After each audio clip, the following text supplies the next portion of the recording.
Do you know where you are? Do you know where you are?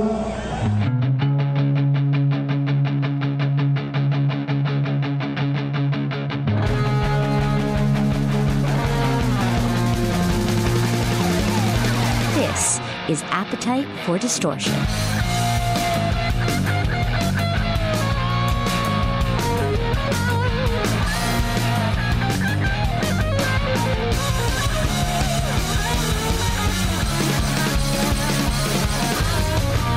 Welcome to the podcast, Appetite for Distortion. My name is Brando, episode 67, and I've spoken to a lot of really cool people over my radio career, throughout this podcast thing, people I never would have ever expected to talk to, and I don't know if, I don't want to slight anybody else, but this might be one of those holy shit moments for me. Riki Rachtman is on the line with us. Somebody like I grew up watching. I mean, yeah, I grew up listening to Guns N' Roses, but it's the mix of the music and the broadcasting. Before I just gush too much all over you, welcome to the AFD show, Riki. This is going to suck if I'm a terrible guest now. With an intro like that, it's like, God. You're like, we've talked to so many cool people, but now we're talking to Riki Rachtman. We have. I mean, I've been very lucky. I mean, we in our show with Charlie Benanti. But now you've got me. So we're going to screw up the whole mix right now. See, that's you've had great guests and me. See, that's something I've always liked about you, how humble you are. You always come across, even though you have all these great ties and you're actually friends with all these rock stars and these legends, you're just Riki. You never came across as one of those arrogant VJs or broadcaster. You never seemed awkward, even though that was not your initial trade to be a broadcaster. You know, you were in a band, you were in several bands. So it was just something I always kind of like emulated myself. You know, it was kind of like Riki Rachtman meets Conan O'Brien meets, like, that's a kind of like how I perceive my radio persona a little bit. So right. I don't know.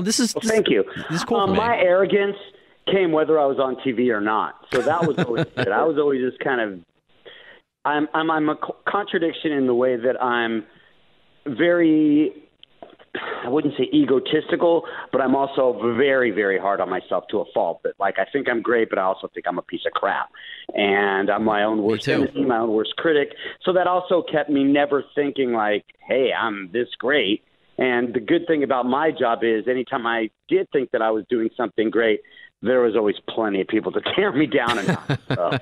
And I have that same thing. My whole career. Yeah, it's the same thing throughout my whole career as well. You know, a lot of times when I do the podcast, or just when I did terrestrial radio, I'm like, oh my God, that was garbage. Why doesn't anyone hire me?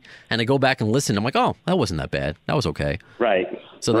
So it's the same thing with this podcast. I don't know what I'm doing, but for some reason I've been doing 67 episodes, about 2 years interviewing people for like Charlie Benanti, Alan Niven a couple times. Did Slash's son his first interview, London his very first interview for the first time. Obviously, I don't know why I'm repeating myself because I'm excited. I think so. As I'm putting this monstrosity together and making a unique podcast. My listeners know I try to start off every episode with a news segment, so don't be frightened by the soundbite, the really shitty soundbite, as I'm really not doing myself any justice now. So we do a news segment called Shotgun News. News!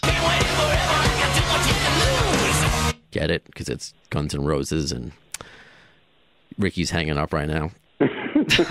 So basically what I do in the news segment is I kind of reflect on the last episode or anything else that's important going on in our world. So our last episode... Who was on the last episode? James Hunting. I don't know if you know that name. Because you know everybody. On a reality show? No, not at all. He should be. He wasn't one of those singer guys that won. Well, then I'm going to look like a real idiot now. I have no clue. I thought he was one of those guys that won one of those contests for singing or something. No.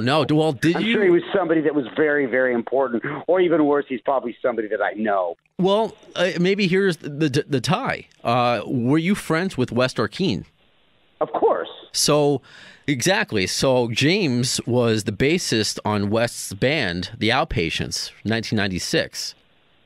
I don't even remember. I never saw The Outpatients. I mean, when I would see Wes, when Wes would get up and play, it's when we do stuff like the Drunk Fucks or any of those things. But I never saw The Outpatients. Well, Well, you have an excuse. I did. Maybe I did. I don't know. No, because he never played live. He died shortly after. That would have been a lot worse if I said, I saw him play a lot of times. You did that would have been really bad. Like the fake thing that Howard Stern did on Private Parts when he was talking about like some sale at some store, and he's like, me and my parents used to go when we were younger. We didn't make a lot of money. We came out with so much stuff, and he's reading through the copy, and he's like, oh. That makes no sense what I just said. I just told you I went there as a kid, and now the grand opening, well, I think I was just caught in a lie. No, the Outpatients was, and why I reached out to him, that record technically had the last known recording that had Axl and Slash on it. This was after GNR had broken up, and Duff was on it, Izzy, even Robert John did the photography. So I just want to, because I want to talk to you maybe about your memories of West. Of course, and again, thank you to Jamie Hunting for coming on the show and taking the time. But since you were the owner of the Cathouse, I mean, what experiences did you have with West, or, I guess the same experience I had with all the guys. Yeah, exactly. Nobody was supposed to be famous. We were just a bunch of drunk idiots, and the Cathouse was the place that we got to hang out. And every single Tuesday night, it said Guns N' Roses 10, meaning anybody that was part of the Guns N' Roses club could come to the club and get in free, and usually it was more than 10, and Wes could always bring whoever he wanted, and Robert could always bring whoever he wanted. Of course, the guys brought whoever they want, and Wes was just part of our inner circle. I mean, when the Cathouse started, it was not supposed to be this big, legendary nightclub that's still selling T-shirts worldwide. It was just, Del James said it best, it was a safe place for the misfits to hang out. It was someplace that we could hang out, that we weren't the pretty people from the Sunset Strip, and we weren't all like, we were the bad people. We were more punk rock than we were, Warrant or stuff like that. We were like, we were the bad people.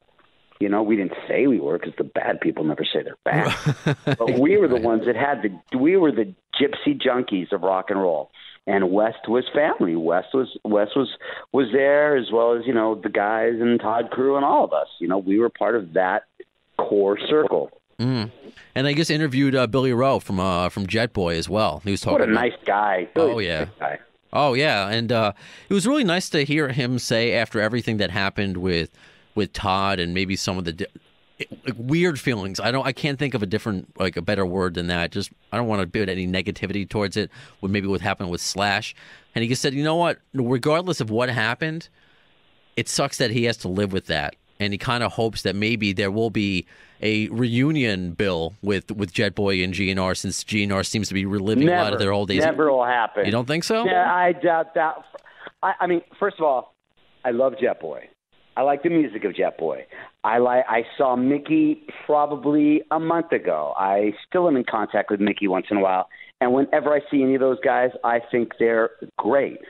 From what I recall, and my problem is, and this is one of the reasons that the book isn't out, or one of the reasons that none of this stuff is out, is I have a very hard time with memory recollection of anything.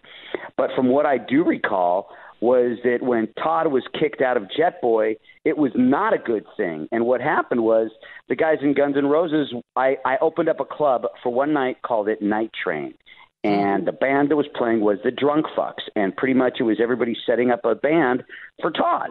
Todd was just I love Todd Crew, but he would get drunk, and pretty much it wasn't a good, from what I remember, maybe I'm telling a story that's wrong, but from what I remember, it wasn't on good terms between Guns N' Roses and Jet Boy, because I thought Todd was thrown out of Jet Boy. That's what I remember. Maybe I'm wrong. No, that's what those guys up.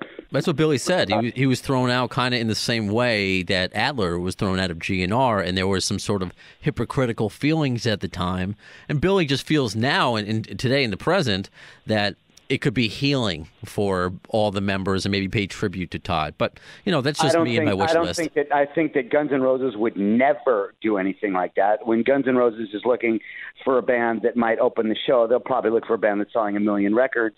And this is not a slight on Jet Boy, but nobody would say, oh, cool, Jet Boy is going to be playing with Guns N' Roses, just like they wouldn't be saying it's so cool if Faster Pussycat or LA Guns played with Guns N' Roses. I don't know, maybe. I would think it was cool. I know, but we got to remember, Guns N' Roses are not that big rock band that we know that sold 3 million. They're the biggest rock and roll band in the world. They're the Rolling Stones. There's bigger than the Foo Fighters. They're that caliber. So it's most people that listen to Guns N' Roses don't know that era of music. That's fair. They just know Guns N' Roses of being the biggest rock and roll band in the world, and they don't think, our first live show that we ever had at the Cathouse. Cathouse was a dance club. It was not a live venue. But then they wanted to do the record release party for Guns N' Roses. So the first night that we ever had any bands play, it was Guns N' Roses, Faster Pussycat, LA Guns, and Jet Boy. Playing unplugged. It was acoustic. It wasn't even unplugged that night. There was no such thing as unplugged. But we were doing it. And those were the 4 bands because we were a family then and everybody was a family. But Guns N' Roses is just on a whole different level. And I don't think there's ever any part of them that would like to recap some of the stuff from I guess the box set. I was looking at pictures of the box set. Right. Got flyers of shows that I did. Right. So, and today they actually, and this could be part of the GNR, the Shotgun News segment, they, in Denmark, the second show of this leg of the tour, they just debuted Shadow of Your Love, played it the first time since, I think, 87. So who knows, what they may want to do. But I hear you, because, no one's... Well, let me tell you something. If any of them want to call me do anything with the Cathouse brand, like they did in the new video anyway, I didn't know. I saw it on YouTube. Right. Please call me. I'd love to do it. I used to introduce Guns N' Roses for all the shows. I was the guy that would go up there and introduce them. And when they needed a show, we'd promote them. And if Steven Adler needed a ride when they went to go open for Cheap Trick, I'd drive them. And, it was the best. But it's just on a whole different level now. I'll tell you, I really would love that box set. I'd love it for my birthday, but I can't spend $1,000 for it. Wow, and that's coming from you, because that's when we spoke about the box set. We even spoke about it with Alan Niven, because he was the one that initially shelved the It's So Easy video and just wanted to get his thoughts about today. I'm like, it's just too expensive for me. There are maybe 2 songs on there that I've never heard of before. Everything else I've heard of, all the demos. And yeah, if I made Howard Stern money, then yeah, sure, I could do it. But I love I want it. I purely want it. I don't really need the jewelry and all that other stuff. Right. But I do. I think the box it comes in is cool. I think it's got Cathouse flyers on it. Believe me, I love the video. But I can't spend $1,000 on it, but I really want it. No, I hear you. It's weird. It's tough. It's tough because Guns N' Roses, it was tough for me going to a sporting event and hearing them play Welcome to Jungle because it didn't make sense. Because to me, Guns N' Roses is just that old punk rock band from Hollywood, but they're not. They're the biggest rock and roll band in the world. And, I watched all of this stuff happen, and it was just so very surreal, and Slash, who's just still Slash, he's just this great guy, is one of the most famous guitarists on the planet. Ever. That's bizarre to me. That's bizarre to me. Because they're your friends. That's it. As you and said I don't talk to him. Gilby, whether you call Gilby a member of Guns N' Roses or not, Gilby I'm still in touch with. Okay. I'll always be in touch. I talk to Gilby all the time. I always will. Slash, if I see him, I will always talk to Slash because I just think he's great. And occasionally he'll send a message here and there. But Axl was the one that I was closest with, and I haven't talked to Axl in a long, long time. And this is something I never spoke about. This was always kind of weird. One day Sebastian calls me, and me and Axl were very, very close. I really thank Axl for everything that I got. I believe that if it wasn't for Axl, I know I wouldn't have gotten the MTV job. That's a fact. And if it wasn't for Axl insisting that they do stuff at the Cathouse wouldn't be as, Axl is as important to the Cathouse as Tammy was, in my opinion, maybe even more so in a different way. But I haven't talked to Axl, and the last thing I heard was Sebastian called about a year ago. He said, dude, Axl was backstage saying that he misses you, talks about all the good times you had, that he really wants to hang out. I'm like, he knows how to get in touch with me. I would love to see him. But I never do, and I never have, and I'd love to. He got mad because after me saying a gajillion times that I owe everything basically to Guns N' Roses, one time on MTV I mentioned the Estranged video, which was my favorite Guns N' Roses song to this day, but I said, and I think it was the Estranged video, where I said that I didn't understand the jumping off skyscrapers, swimming with dolphins. And Right. that, I guess, was the thing that cut me out of the circle, because Axl's always had his inner circle. And if you're cut out of the circle, you're out of the circle. And I can't say there's anything wrong with that. Somebody does me wrong, they're not in my circle anymore. My circle's me by myself now, but still, you know. Very De Niro, Meet the Parentsy a little bit. There were certain people, that, I don't know what happened, and I don't know who's at fault, but it always bummed me out that him and Robert John weren't so tight, because they were always together. So I don't really know what happened there, but I know that I owe a lot to Axl, and I wish I was in touch with him, but I'm not. And I don't reach out, I don't try, but it might be one of those who makes the first move, but I got to imagine if Sebastian said yeah, that to you, but that would be coming out of what his kind ass. of move do I make that? When I went to go see Guns N' Roses play a couple times, I hung out with Slash in his dressing room, and it was just very separate between him and Axl. Okay. And it was very weird for me to go to a Guns N' Roses show one time, and I just went with a buddy, and I didn't go backstage, and just go there and watch Guns N' Roses and not go backstage, just go to the show and go home. And I was like, it was kind of weird for me, but I can't be feeling like I'm entitled or anything like that just because I was there from back in the day, or because we were all family. I get it from both angles, because time goes on, people different paths, but if there was a connection there, that never goes away. And I'd like to think, if you make that comment on the air, and if you were sincere about, hey, maybe that came out wrong. I would hope that maybe not at the time, but as the man he seems to be now, that's a forgivable thing. That's not like you ran over his dog or something. I don't know. For all I know is he doesn't. Believe me, that when Sebastian said that, I was shocked, because I don't think Axl spends time thinking, hey, I wonder what's up with Ricky, but Sebastian said he did. And me and Axl had some incredible times. He set up the audition. Him and Doug Goldstein set up my audition for MTV. Axl said, let's go to New York. I flew with Axl. Axl paid for the hotel. Whenever Cathouse had a little bit of money, I bought those turquoise boots that Axl had, and we both had boots together, and we have so many stories that were so incredible, and I remember the Cathouse wasn't even open one night. I'm there early, and he walks in, he goes, I want you to see something. And I'm like, okay. And he brings a video, and they put the video in the player, and we watched The Club Wasn't Even Open. And it was a video for the Paradise City video, where he starts and he takes off his jacket, and he's got a Cathouse shirt on. And I remember just thinking to myself, I need to order more Cathouse shirts. And I know that I am still selling Cathouse shirts worldwide, and a huge part of that is because of Guns N' Roses. I know that Cathouse was on the map because Axl was always wearing the shirts. He was mentioning me on stage all the time, and the Cathouse all the time. And so I owe a lot to that band. I know that. Even for a merchandising standpoint now, which GNR seems to be following in the KISS formula, just everything is branded, and so why not just do Cathouse brought to you by Guns N' Roses? Even if you just wanted to do it as a business venture, you're right. All these old school tees are so popular now. I can see. I sell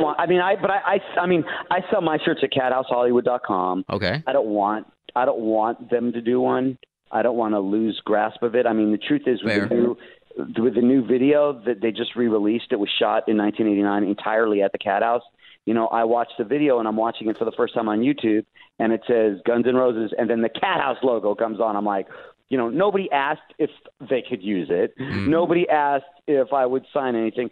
I don't know if they need to, and if they did, I would have done it anyway, of course. When I look at stuff like that, I'm like, thank you. I never looked at it like, oh, they didn't ask me. I looked at it as like, that is the coolest thing in the world. Like the Cathouse Guns N' Roses video, that is the greatest thing in the world. So, I found out about that later than most people did, Oh, wow. That's interesting. Nobody said, hey, we're going to put the Cathouse logo in the Guns N' Roses video. I wish they would do one big Appetite show and call it the Cathouse or something or whatever, It's there. The legend is there, and there's still a want and a need to know about that era, that lost era of rock and roll, which really, especially in today's climate, I can't see happening ever again. With social justice. It can't happen ever again, and the reason is because it was dangerous. It was not safe. It was not wet T-shirt night. It was like, you know, it was the most incredible time ever that will never be duplicated. And I wish I could remember more, but I'm so happy that I was not only a part of it, but I created what was at the epicenter of it. Yeah, you did. And that's flattering. Even though there were times when it was like, yeah, I know, Headbangers Ball, but when people mention the Cathouse, I mean, that is so flattering. I'm building a studio right now that's for podcasts or whatever I use it for, and I'm calling it Cathouse South. I read about that. So is that a new venture? Like where are you in that process? Because I'm excited to see what you're going to come up with. Well, here's the problem. Everything I do is by myself. And I don't know what I'm doing with anything. I have one show that I want to do that's with another person that I'm not going to say who it is yet. Okay. And I'm going to be doing a lot of the podcast is going to have to do with my upcoming ride. And we'll see what else. I mean, the thing is, and this was something that I learned very recently, is the difference between me and, let's say, Eddie Trunk or Jose, who I love. I think the world of Jose way. Sure, I used to work at Sirius. He's a nice dude. Jose's the best. But the thing is, I am not, and I said this in Spin Magazine, and everybody ripped me to shreds. I'm not the metal guy. I'm a guy that listens to music. I listen to metal. I listen to rock. I listen to heavy metal. I listen to punk, whatever. But I don't want to. I believe that I have a lot of different facets. I also don't go seek out trying to appear at the Hairspray Festival, and that's why you'll see, somebody like Eddie Trunk at every one of those festivals because he wants to be on those. I never asked to be on any of those. Never. That's why I'm not on them. I've also said that those guys know more about rock and roll than I do, but I lived more rock and roll than they ever will, because I can't tell you who producer.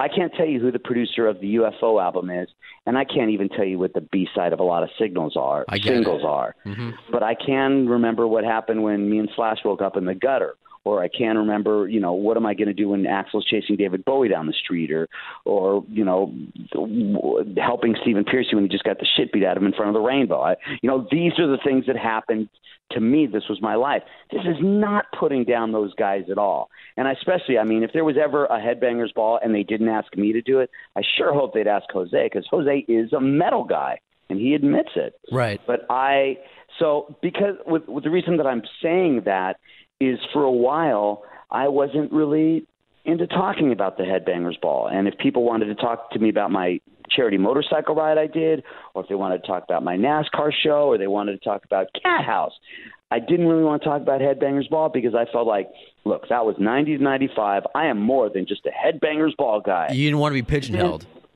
Right. Now, what I have realized very recently, because there are people that they are just constantly trying to bring up their past.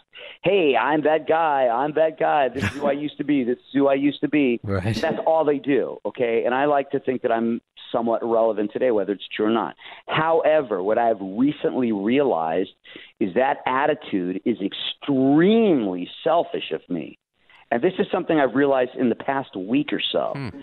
So for me not to talk about Headbangers Ball and not to talk about something that was very important to other people, when people go up and say, dude, I grew up watching you, which I hear every single day. I've always been like today. Okay. Every day I hear that. Okay. Mm-hmm. When somebody says that to me, I'm like, okay, what a dick move that is of me. If I went to Evel Knievel and said, hey, I want to talk about jumping motorcycles, he's like, I don't want to talk about that. I want to talk about my painting. Or when I go see a band that I really want to see and they don't want to play their biggest hit because they're sick of playing it, they're selfish pricks too, and that's what I've been. So now I realize, look, I was blessed to be the host of Headbangers Ball and to be part of the Cathouse era, but I'm being a prick not talking about it when it's so important to so many people. And it was hard for me to realize. When Headbangers Ball was on, I was out. I did not watch my own show. Okay. So when somebody tells me that they used to videotape my show and they still have videotapes of it and I blow them off, that's a dick move of me, because that show was very important to some people. That was the only way they ever heard about Pantera or Alice in Chains or Slayer. I have now realized how important that show is to everybody. You know, it's interesting, and here's something I feel like I do identify with you a little bit. You know, sometimes talking about the past for some people, that could be the dick move, saying, hey, remember me, and it's holding on to whatever, 15 minutes of fame or an album or one movie or whatever. And there could be the other side of it that they don't want to talk about, like Robert Plant. You know, he doesn't want to talk about Zeppelin for whatever reason that he's given, that he's moved on since Bonham. You know, he's tired of it. Is it selfish, or is it just that's not who he is anymore? But there's also, like you said, there's the duality of it where it means so much to so many other people. So there's a fine line. As long as I believe, if you're coming from a good place, where you're not coming from a place of arrogance, where it's not like you're embarrassed of the time, but you just know that you're more than just a Headbangers Ball guy. And if that's all, like someone sees you as like extreme, you know, like they're more than. But it is still selfish. I work in NASCAR. People don't know I've had a NASCAR radio show for 15 years. This is something I wanted to do, so I did it. Mm-hmm. I'm talking to one of the drivers, and Brad Keselowski, big famous NASCAR guy, and he's like, I saw a video with you with Kurt Cobain.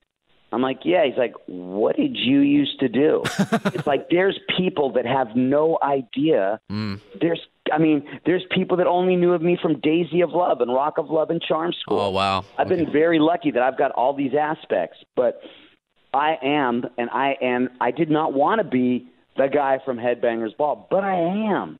And for all these years not talking about it, if I walked around – and now, you know, I do horror conventions once in a while. Yeah, that's cool. And it says Riki Rachtman from Headbangers Ball.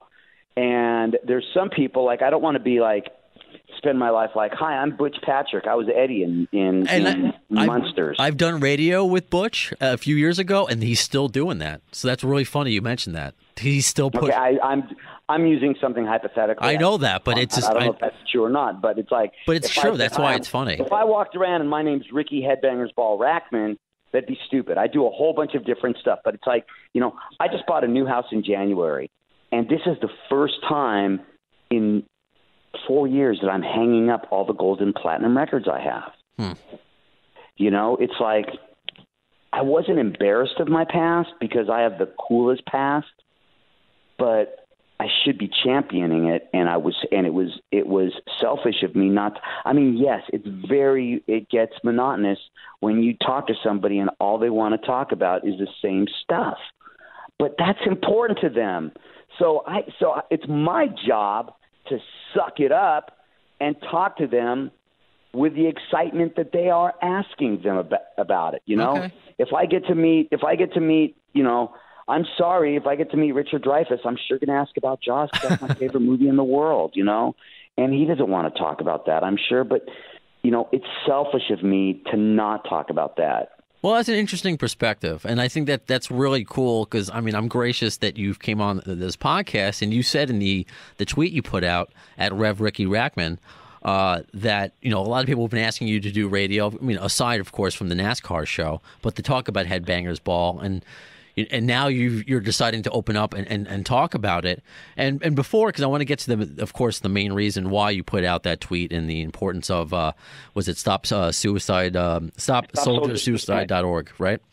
So I do, since you're okay with Headbangers Ball, I want to play. This was, I guess, the first time you debuted November Rain on Headbangers Ball. So since I'm a radio guy, I have to have some production value. So this is after, who knows if you remember it. Kind of gives you chills, doesn't it? Truly amazing video. November Rain from Guns N' Roses.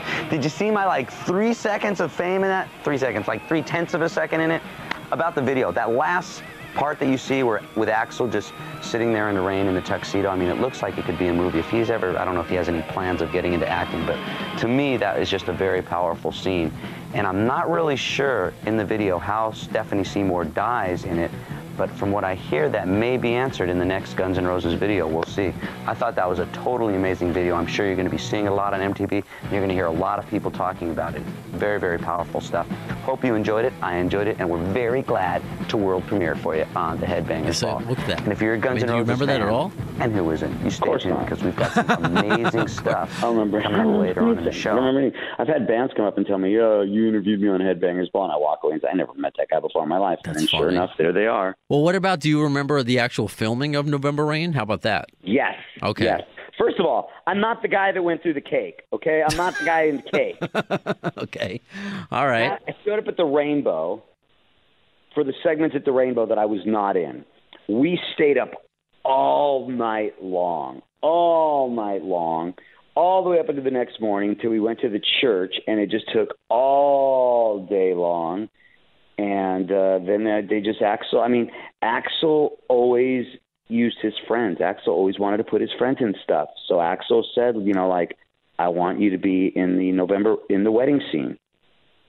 So that was it. I just remember that it just took forever because we went from shooting the scenes at the Rainbow, where they were at the Rainbow, staying up all night long, going straight to that church to film it. So it wasn't like we took it the next day. It was just like an all-night thing.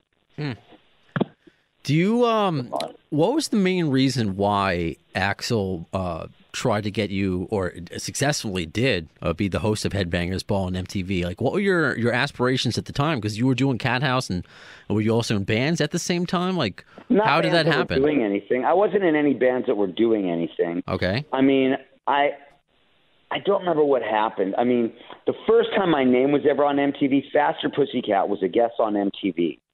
And Tammy said, "Hey, I want to say hey to my roommate Ricky. He probably digs hearing his name on MTV." I'll never forget that. And then I started getting notoriety from the Cathouse. So I don't remember what happened, but I had mentioned something about wanting to host that show. Like, that'd be cool. And Axel, it was Axel and Doug Goldstein.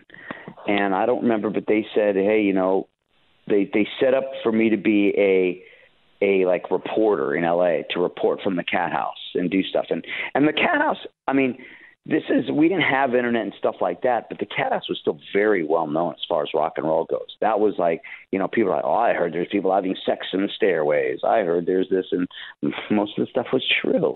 Okay. And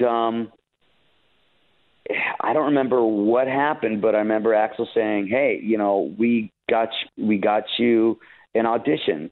So we went to New York, and we went to the China Club, and we sat at a table and met Abby, who was like president of MTV at that time. And then we stayed at the Mayflower, and Axel set up an audition for me, and I went in for the audition. I was just absolutely horrible, but I was Ricky from the Cathouse, so they wanted to give it a shot, and I guess just kept doing it, and that was pretty much it. But everybody knew, Ricky got his audition because Axel hooked it up.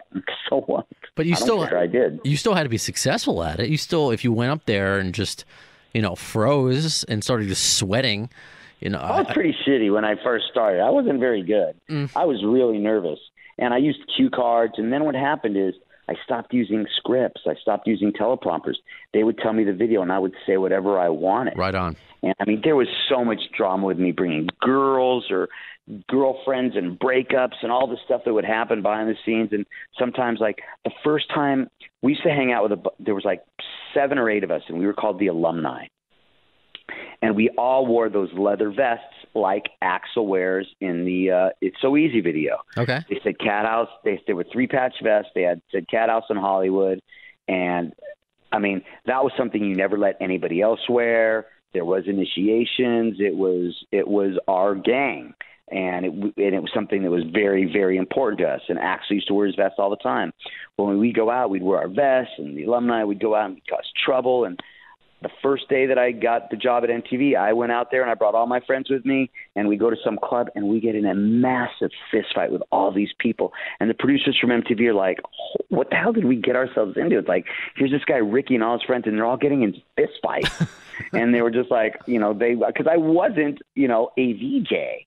I was not, a guy that came from a TV or radio background. I was the guy that owned the Cathouse, was this, punk in the streets. See, So I like that. Funny. To bring it to the point before about the podcast network that you're creating, and you're not an Eddie Trunk. And that's not even putting it a slight. Like, that's something that I'm always different. You know, that's why I initially got into radio. I wanted to do sports radio, but I'm not a guy who memorizes stats. I'm not a guy, like you said, who memorizes producers or, you know, maybe what track number something is, maybe other than Appetite. But I'm someone who I feel like try to live the lifestyle, or I know how to connect with people. So that's why I feel like I can be on the radio. I can host a podcast like this, and it's great when listeners and fans correct me with certain, you know, stats or you know, dates or things of that nature. So you lived it though, and it's the same on my thing. Twitter account, what it says, and my Twitter isn't Rev Riki Rachtman. It says Reverend Riki Rachtman because I am a reverend, but it says Riki Rachtman, RIKI RACHTMAN. That's my Twitter account, Riki Rachtman. So, but it says I couldn't play in a band, I couldn't drive a race car, but I make a living talking about people that did do it. And that's what I do. I mean, I played in music. I love playing music. I love racing cars, but I'm not good enough to make a living. But I am able to make a good living talking about, you know, I don't really talk about rock and roll that much anymore. And I make a living talking about racing and, you know, and then I said, and I ride motorcycles really far. I talk about racing, I talk about rock, and I ride motorcycles really far.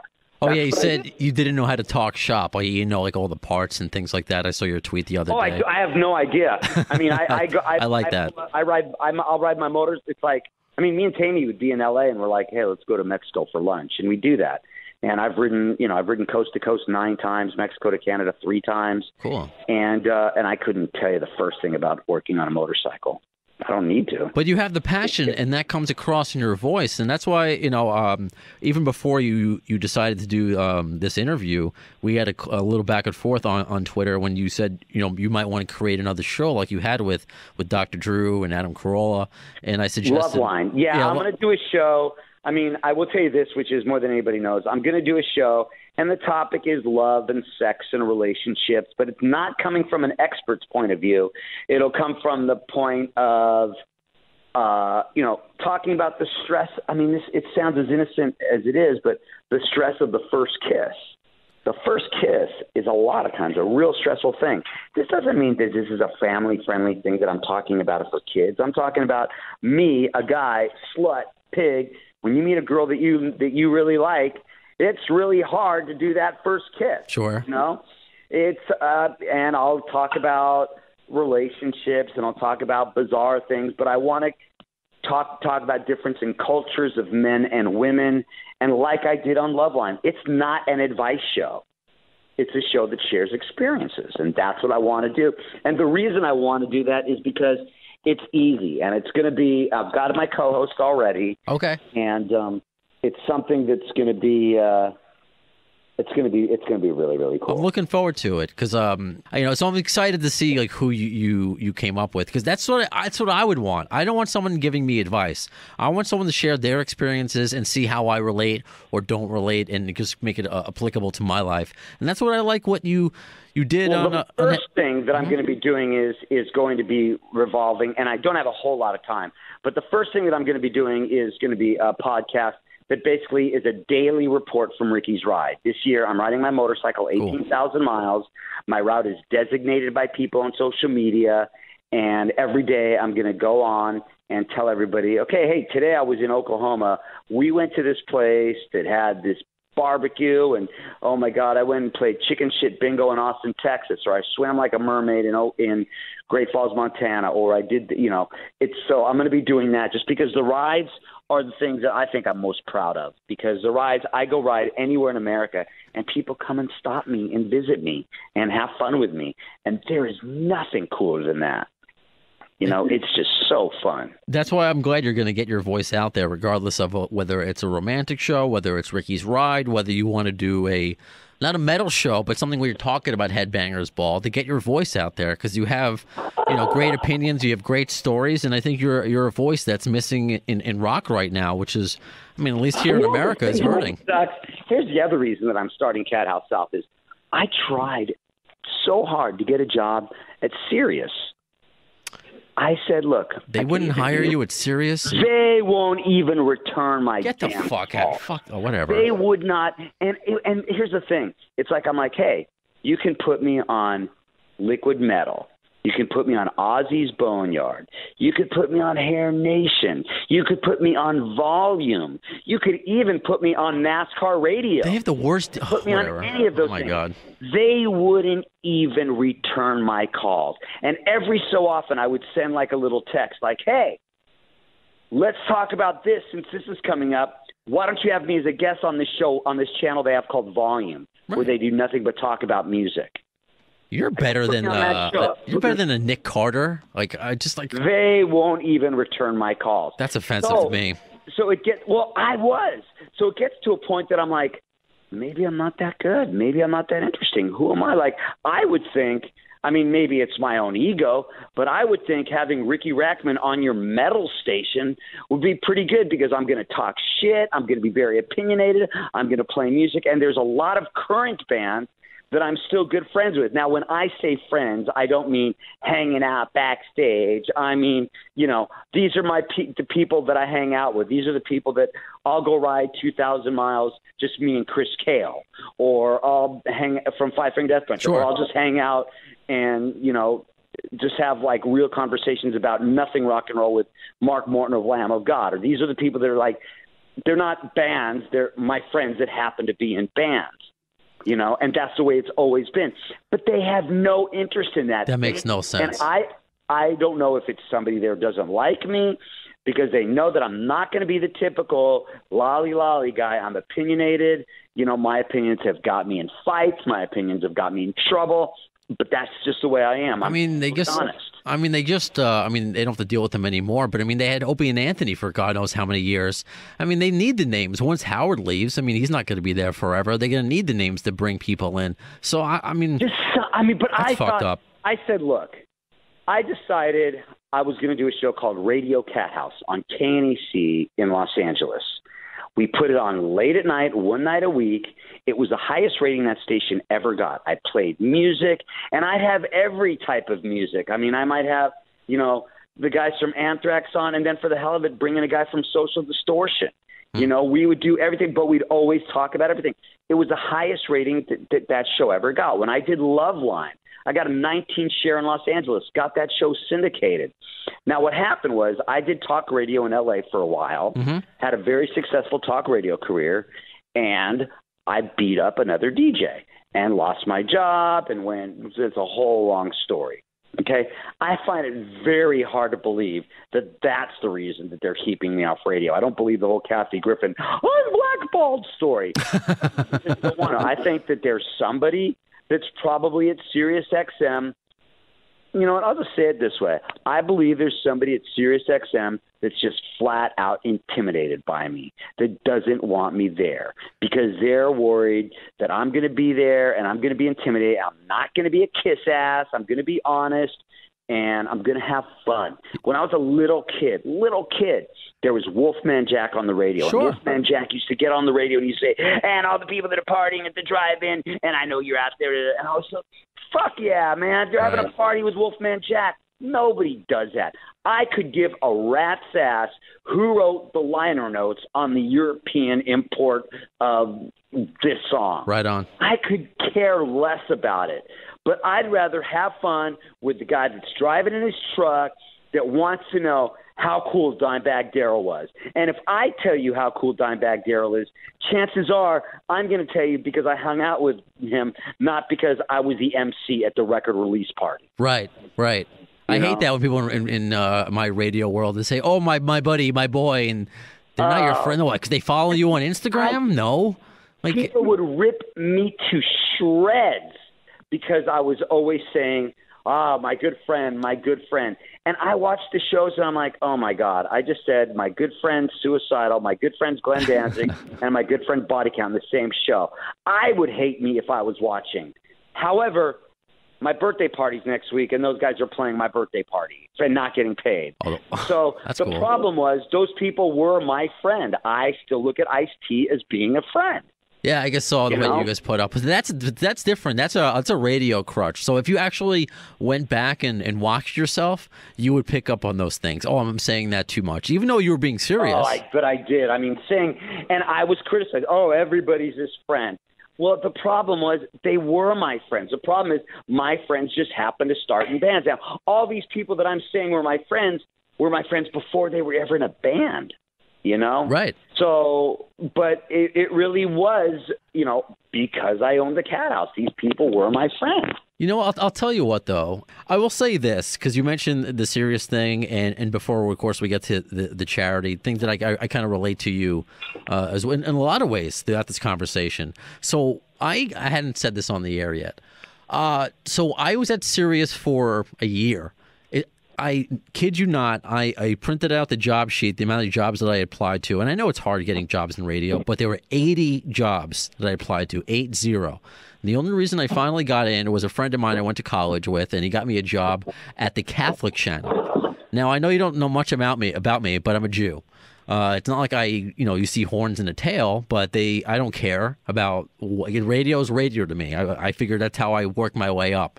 So I got a job at the Catholic channel at Sirius, and I had my friends introduce me to other friends there. And that's how I met Jose from Sirius with Liquid Metal. And he was so nice, and he's like, make me a demo. And that's what happened with some other people, other rock stations, because that's what I wanted to do. And even my program director knew that. But I was a good employee, did what I needed to do. But one day I got a complaint from HR that I'm going around talking to people. Through other people. Like, that's how you network. So I'm wondering, because, again, I didn't know you don't know too much about me, and this may lead to the charity discussion after, but I have a physical handicap. So I walk around with a limp, and I have a cane. And there's some people who see me, because I'm in my early 30s, maybe at the time at Sirius, I was in my 20s, I think, that would just see that was part of my shtick. Like, I'm some tattooed, bearded guy walking around with a cane. I think I'm just, even girls would say that to me. I'm walking around with some arrogance. So it came down to when I finally got in touch with HR that they advised me to leave Sirius and maybe come back in a few years, when the heat was off. So I felt blackballed by that place. So there's something weird going on.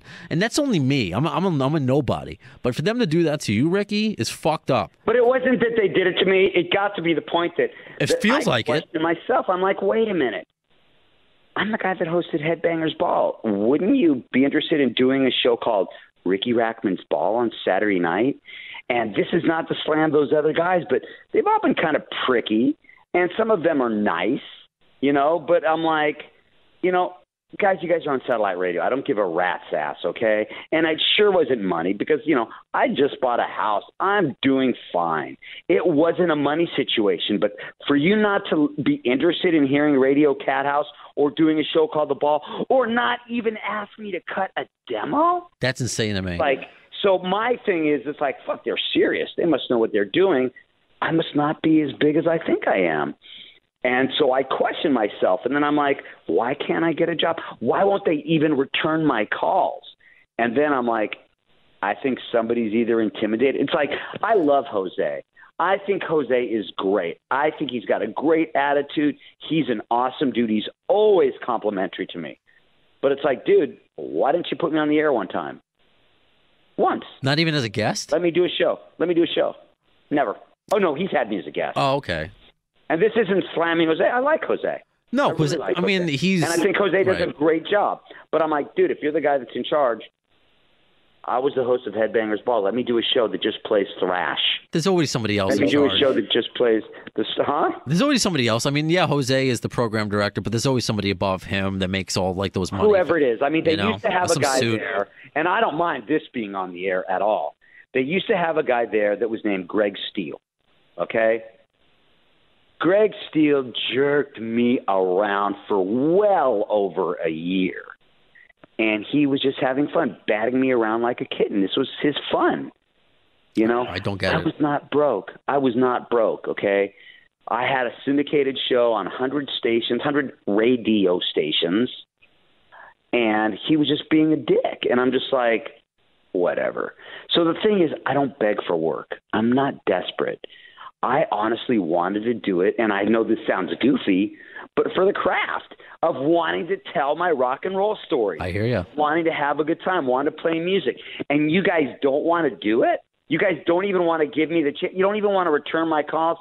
Screw you. Well, this is why I'm glad that you are doing the podcast thing now, because something that I've realized. Yeah, but who knows what's going to happen because I'm doing it by myself. But here's the thing. I have no idea. But here's the thing, Ricky, and I can either edit this out or not. I would offer my help to you because I've been. Well, thank you. I've been doing this podcast thing basically myself. I did have a co-host, a friend of mine I used to work with at Sirius, but now it's totally me who edits everything, books all the interviews, everything. I mean, yes, I get help from listeners, but it's basically me. That through this has been the most creatively satisfying, and I've touched more people, not like in the Harvey Weinstein way, but the emotional way, around the world that they've ever had in FM. Like listeners in so many different countries who speak different languages reach out to me that I never would have had this chance to talk to Riki Rachtman on terrestrial radio, or sometimes even satellite radio, because they pretend, oh, we're satellite, but they have their own restrictions as well. So I think it's going to be a good thing. I also noticed there's not that many people listening. Like, I'll do a satellite show, and nobody ever says, oh, I heard you on... They don't give out the numbers. That's what it is. That's what's... I mean, you just never know what their ratings are, and why their numbers seem so big is because they make deals with cars. It comes with cars. Otherwise... Right, but the thing is I like it. I have satellite radio. I listen. I listen to Channel 40. I listen to Shooter Jennings' show. I listen to everything, I listen to... But it's just, like the talk station, I'm like... Really, you guys aren't even interested in having me as a guest to talk about music? Screw you. Do your own thing, and that's kind of what I did, and I really thought this was going to be a joke. I'm like, who's going to listen? 5 GNR fans, and here I am 2 years later. Hey, I know you're really pressed for time, and I've kept you almost an hour, so before we get out of here, I'm sorry I didn't get to it earlier. I want to talk about... the main reason why you actually came on, and that is stopsoldiersuicide.org. So can you please tell us about it? Ricky's Ride. The website is RIKISRIDE.com. I'm riding everywhere in America. People go on any of my social medias at Riki Rachtman. Tell me places to go. I'll go there. I have a blast doing it. And if you're so inclined, go to my website and donate to Stop Soldier Suicide. 22 veterans kill themselves every single day. 22 soldiers. There's more soldiers getting killed by suicide that kill themselves with suicide than there were killed in the war, So I just decided that I'm raising money for that. The money doesn't go to my gas. The money doesn't go to my hotels. The money doesn't go to anything. Every penny that people donate on my website goes straight to Stop Soldier Suicide. So if they go to rikisride.com, if you want to I'll pay for the ride, then go buy a Cathouse shirt or, whatever, but there's my pitch. Well, thank you for doing that, and I know you got to run because my listeners know suicide's close to my heart because that's how I lost my dad. It's a battle that I've faced my entire life. Thank God I have such a wonderful therapist and medication. So it affects everybody, not just our veterans. But I'm so glad that someone like you is bringing attention to something like this. Yeah, thank you very much. And thank you for giving me the time. And maybe I'll come on again when I have a little bit more time. You're always welcome. And if you ever... And I've had less coffee. I hear you. And if you need help with anything else, with the podcast stuff, can definitely help you out. But I don't want to keep you any longer. Buddy. Thank you so much, Ricky. I appreciate it. You got it. Hope to talk soon. Buddy, I appreciate it. You got it. Bye. Bye-bye. Oh, that was so cool for me. I mean, I don't know about you and listening to it. I got to imagine. I mean, how can you not enjoy hearing Riki Rachtman talk? I mean, I miss it. I mean, yes, he's still on the radio doing NASCAR, but I'm just not a racing fan, so I never really get to listen to him. So that's why, I love following him on Twitter. And, after all this time to have him on this podcast, to talk to him as somebody who grew up watching him on Headbangers Ball, this was just a great moment for me and hopefully for you as well. That's what the AFD show is all about. Just, great conversations, connecting just different people. I say that a lot, but I mean it. And I want the conversations to continue. Actually, the next conversation we're going to have is going to be with Graham Whitford. That last name should sound familiar because Brad Whitford, of course, of Aerosmith. So Graham is his son. And if you're not aware, he is with Tyler Bryant and the Shakedown, who are once again opening up for Guns N' Roses. How cool is that? So we had Tyler Bryant on the show before, and the next episode we're going to talk to Graham. We're going to talk to him, of course, about growing up, what it's like having a member of Aerosmith as a dad, how that impacted him. We asked those questions, similar questions to London Hudson in regards to having Slash as a dad. And we're going to talk to him, about opening up for GNR. And I'm sure a lot of other cool stories we'll get from him as well. So thanks for hanging out for episode 67 of the AFD show. Of course, you can follow and subscribe on iHeartRadio, the iHeartRadio app, on Spreaker, on SoundCloud. We still are on iTunes, but if you are an avid member of the GNR forums, if you kind of if you know that the underground GNR universe with all the usernames and forums and all that, there have been some issues going on with that Saskatoon show. I'm sorry if I don't know how to pronounce that. That was just released in 1993 show, and there have been some douchebags out there putting out copyright claims on it who have no business affiliation with it other than just wanting to be trolls and somehow want GNR to notice them. So they kind of did a similar thing with me in iTunes, but I'll win out in the end, because how can you copyright my show? It's my show. It's me talking to people, having organic conversations, and I always credit any sound clip that I play. So just a bunch of douchebags out there, and if you follow, I guess, on Twitter or Facebook, maybe you can put the pieces together. But we still are on iTunes. I want to say that. That was the point of it. And Stitcher as well. And I am thinking about making a YouTube channel. I think it's time. But just like Riki said, as far as his podcast is concerned, it's just him doing it. And it's a lot of work. So it's just me doing it. It's a lot of work, but I want to put in the work for you. And I guess also on the same thought process as Riki wanting to create a podcast network, I got to thank, another platform that we're on, the podcast network that we're on, or we're creating a podcast network, and that's with alternativenation.net. We have created, of course, well, he's now, Brett, the owner and creator of Alt Nation, has featured and does continue to feature Appetite for Distortion on the website. And he transcribes a lot of my interviews, which helps me get picked up by other news outlets, which is just awesome.